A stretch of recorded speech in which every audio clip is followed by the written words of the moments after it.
Last week we brought you with us to the northern portion of the San Rafael Swell in Utah. We showed you around the Wedge and took you to an easy slot canyon that even kids and grandmas can do. It's a new day. We've just spent the night in the most unique campsite we've ever had. There was no better way to start the day than with a magnificent sunrise over the Little Grand Canyon. The hub started a cozy fire to take the chill off. We spent a big portion of the day just riding trails.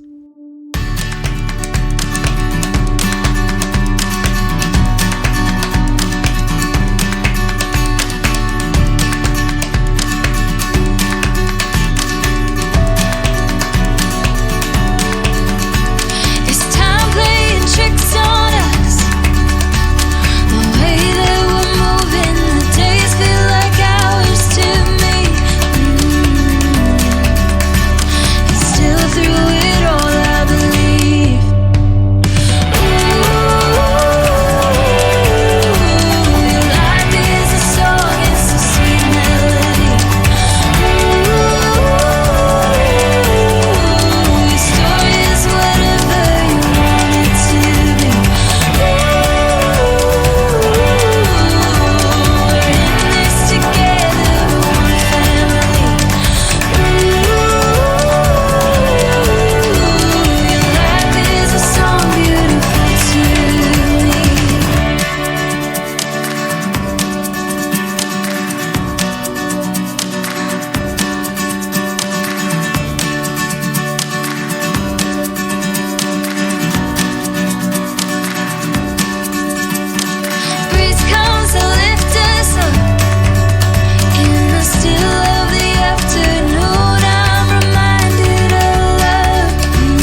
is rising, your shadows fall behind. When all the weight you carry is weighing on your mind, I'll be there to show you all the things you're missing. Everything we go through, I'll be by your side. So let's run away to faraway places, escape from this life we have known. Your eyes are new worlds to discover. Your heart is the place I call home. Whoa.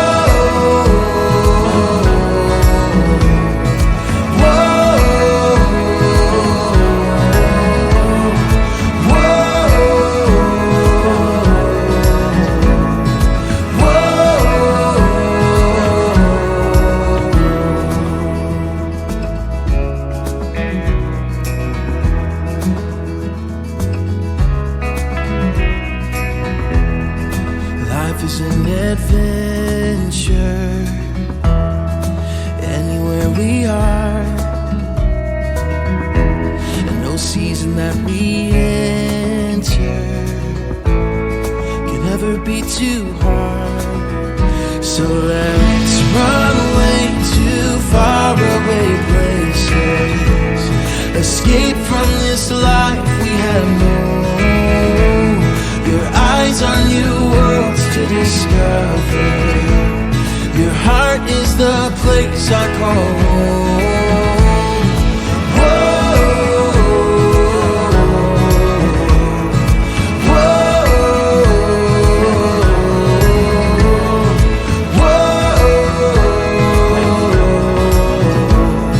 whoa.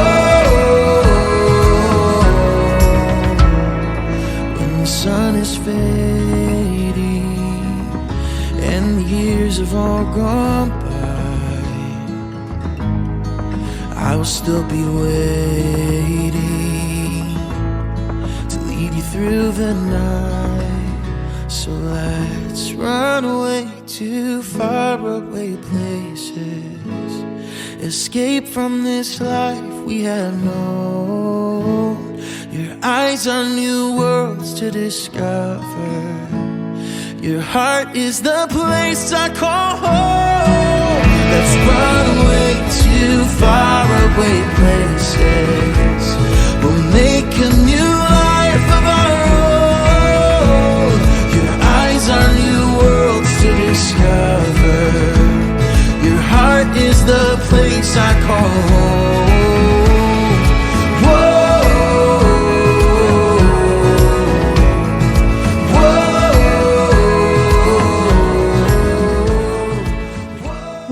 Found the best campsite of our camping journey, but remember I said that the magnificent bliss wouldn't last? Let me tell you what happened. Those of you who have the privilege of being midweek campers will know what I'm talking about. You're at your perfect site, all is quiet. Then one day all this changes. You see it. Not one, but 3 large RVs come your way. The first plows into a tree as they try to make the sharp corner to park. They unload their minions and try to unhook from the tree. Irritated parents and pent-up children release their frustrations loudly. The 9 designated camping sites of the area turn into many more than what was intended. Your quiet evenings become loud, very loud. We were a bit sad for our loss of peace, but after all, camping can be a very social event, and for these 3 RVs it was.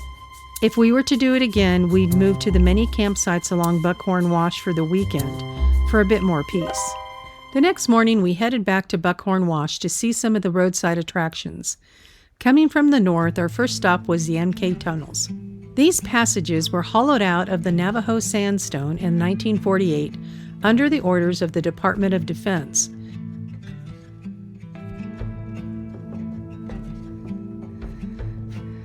Need a flashlight? The idea was to use the tunnels to test the effectiveness of explosives on the surface. Workers lived in a shantytown for 4 years while the tunnels were under construction. The locals believed the purpose of the tunneling was to build a complex similar to Cheyenne Mountain, but the sandstone failed to pass the test. I wonder if snakes like it in here.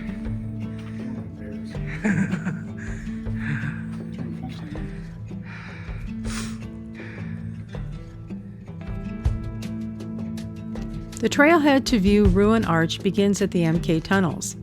The trail is short but steep and requires climbing over rocks. The arch sits near a small ruin.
The Buckhorn Wash pictograph panel is right off the road and seems to attract the most people. Several signs along the wall explain who they believe created these pictographs.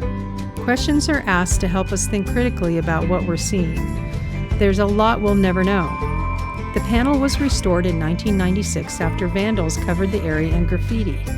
This process of restoration was shown here as well.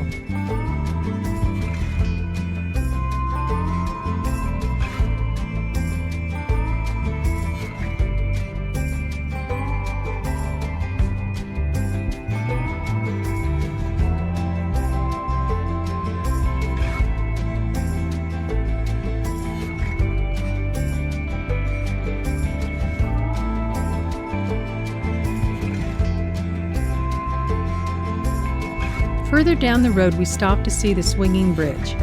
The bridge, built in the 1930s, was constructed to help farmers move livestock, giving access to thousands of acres of winter grazing. The 160-foot-long structure is the only suspension bridge remaining in Utah. That's the worst looking bridges in my propane truck.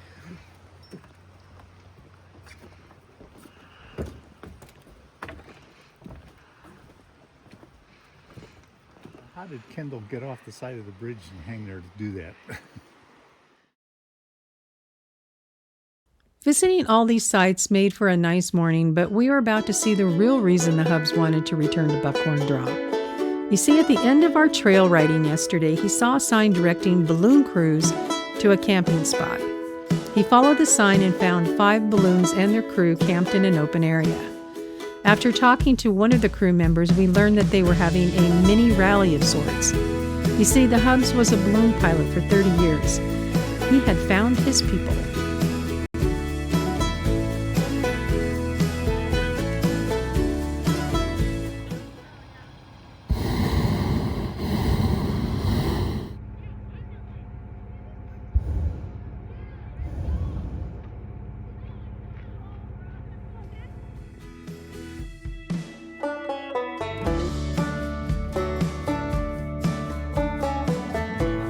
The next time you'll see us, we'll be preparing for a 7,000-mile road trip. most lonely kind of cheese.